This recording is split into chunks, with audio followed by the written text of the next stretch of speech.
Nah, kasus kejahatan seksual gitu ya, saya sendiri sudah lebih suka menyebutnya sebagai sebuah kejahatan seksual, bukan hanya sekedar kekerasan seksual, supaya tidak bisa dilakukan lagi bercanda, gurauan, dan lain sebagainya. Karena kekerasan adalah kejahatan. Nah, dalam hal ini tentu saja melanggar undang-undang, melanggar hukum ya.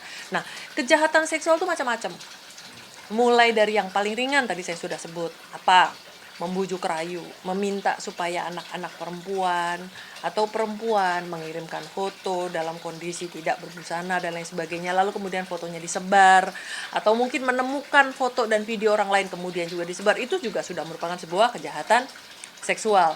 Ada yang janji dinikahi, ada yang janji dipacarin, ada janji-janji yang bahkan anak-anak masih kecil-kecil usia 9-10 tahun yang mereka tidak sadar dan tidak paham dengan perbuatannya, lalu terjadilah itu yang disebut sebagai sextortion.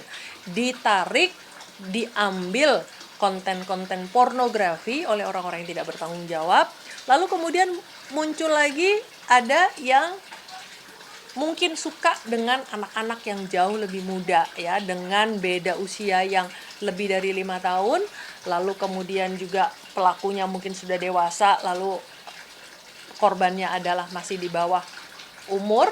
Nah, ini bisa disebut sebagai pedofilia ya. Kalau yang tadi adalah predator seksual, apapun yang dilakukan artinya dia melakukan tindakan-tindakan yang merugikan dan membuat korban kejahatan seksual ini menjadi terkena dampaknya. Lalu kemudian ada juga yang pedofilia. Ada juga yang lain mungkin semacam sadomasistik, lalu kemudian ada juga yang apalagi ya, bisa jadi ada kejahatan-kejahatan lain yang terkait dengan ini, misalnya mungkin ketidakmampuan mengendalikan tadi, pemerkosaan, kemudian incest, kemudian trafficking, menjual ya, lalu kemudian bisa jadi ada upaya untuk memberikan korban sebagai upeti dan lain sebagainya. Nah, ini semua tergantung pada setiap kasus ya. Jadi tidak bisa kita pukul rata dalam setiap kasus namanya ini, namanya ini, namanya ini. Tapi yang jelas dalam setiap kasus